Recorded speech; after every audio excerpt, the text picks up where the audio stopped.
The Armstrong and Getty Show. You know, the plotting argument that Alito's majority had no reason to leak the court's decision assumes that it was still a majority decision 3 months after it was written in February.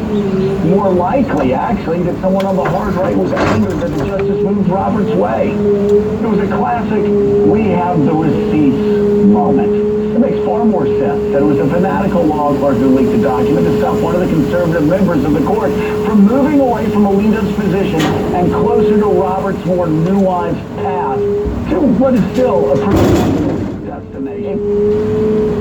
Well, that's like your opinion, man. The different theories about who the leaker might have been and which one you find more plausible coming up in a moment. So also coming up later in the show, I just came across this story from Vice. The CDC tracked millions of us through our phones to see if we were following the COVID lockdown orders. Gathering location data from millions of U.S. citizens to see, were you going to church when you weren't supposed to? Were you visiting neighbors? Were you staying out past curfew?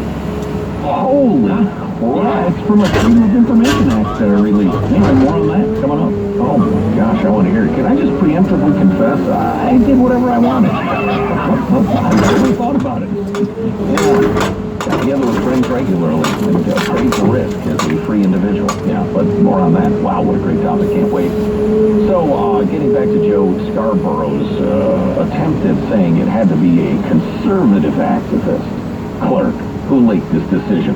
A couple of quotes from the New York Times. Well, first, there's anger on the left that this is the discussion on the right.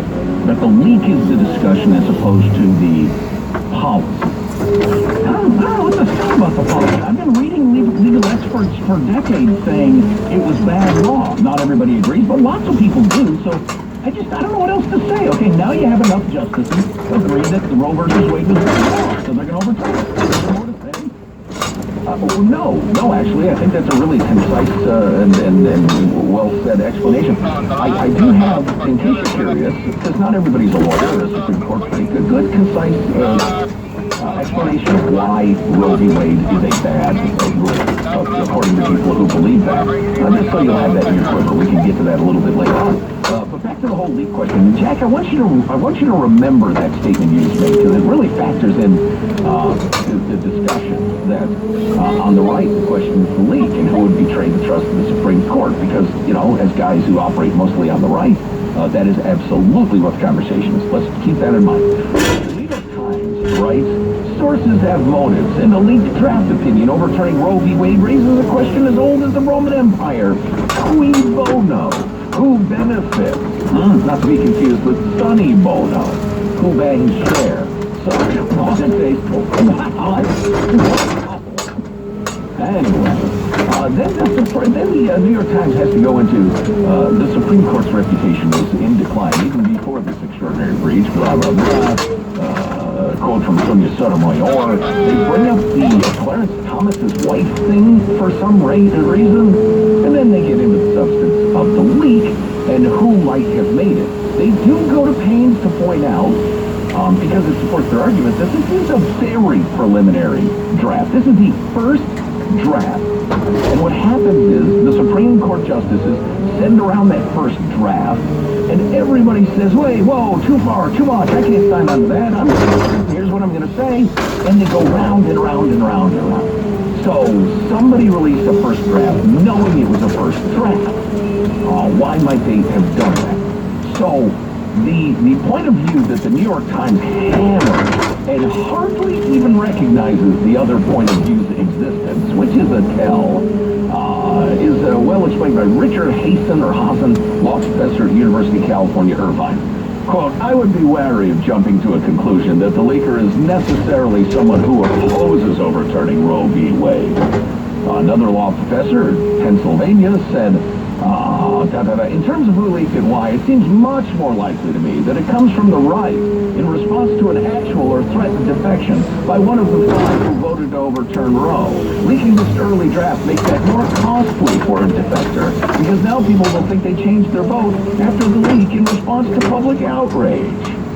And the various people, the article quotes, as it goes further, more or less agrees that point of view. One of the things I heard all day long was the original overspray leaked, so this isn't a big deal. The result leaked the day it was going to come out. That is not the same thing. It's completely different. The result of the final arguments and decision leaked to, I think, Newsweek or somebody before the day they were going to announce it. That's completely different than leaking this rough draft of the argument 2 months ago. So that's absolutely true. So I think this is an absolutely beautiful opinion of either people being dishonest or just being so desperate to say, my team, good, their team bad, their team bad, that they're coming up with tortured explanations or theories. I, unlike the New York Times, sit here saying, I don't know who leaked it, and it could be something I haven't thought of. But I will tell you this. The New York Times reasoning is, in short, the first draft having been sent around and apparently being more or less endorsed by the five conservative justices. Some conservative clerk was so desperate to prevent anybody flaking, anybody leaving the reservation, going to the other side, weakening that strong first draft. Which, by the way, I've got to throw in an aside. Alito knows the process. He's been doing it for a very long time. He throws out the first draft knowing that it will be changed and amended and argued over for many, many, many drafts. But the theory is that desperate conservative law clerks wanted to prevent any of the conservatives from voting, because if they did, it would be seen as them weakening their position in response to public pressure and protest, and they wouldn't want people to think that as judges appointed for life. They don't care what people think that much, okay? So that's their explanation. The alternate explanation is, well, actually, the lefty clerk who believes in full-blown abortion rights couldn't believe Roe v. Wade was going to be overturned and got really angry and leaked it. Now, Occam's razor would suggest that the simplest explanation is probably the correct one. And I'm telling you, this doesn't prove anything.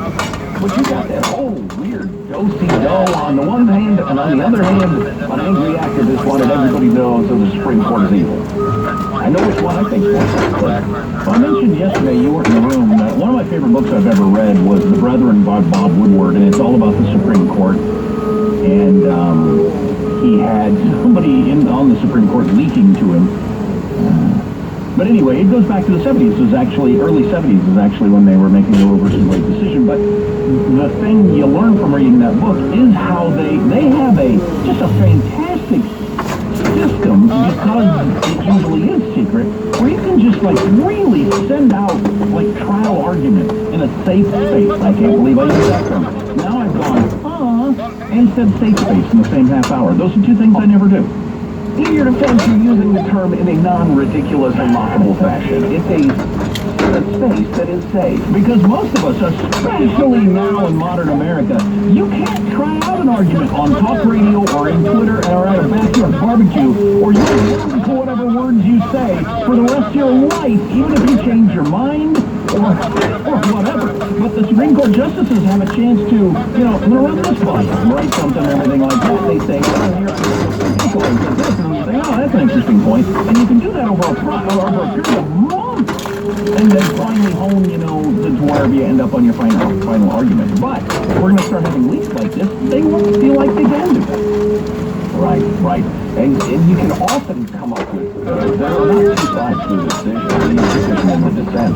There are also partial dissents and partial concurrences, and often the rulings are much more subtle than overturn or uphold. Let's go to the email. Just real quickly. Boy, we got dozens and dozens of emails on this topic. You can email us, mailbag@armstrongandgetty.com. I've selected a handful. Rob writes, there's never a lack of material for you guys, etc. You cover it well. Thank you. The real reason the abortion ruling was leaked is so that the Democrats can change the narrative for the midterm. focus has now been taken off all the failures of the Biden administration. This was not a rogue action, but a well-planned leak by the left. Ooh, that's the best theory I've heard yet! Oh, but the people have not even gotten started, Jack. Let's see.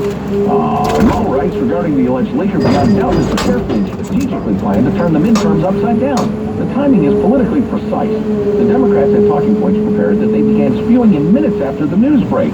They called for immediate congressional action to codify abortion rights. Biden issued a prepared statement that echoed the talking points. I would also mention that they had professionally produced signage at the rallies immediately, same day. So the local Kinko's is really responsive in D.C. I'm generally very skeptical about the whole they're just trying to change the narrative stories, because there's always a story out there that an administration would like to have go away for the most part. So, you can apply that always. But this is a pretty good one. Not talking about the economy, not talking about, whatever's going on. Just whoever came up with this idea knew this would stop the president.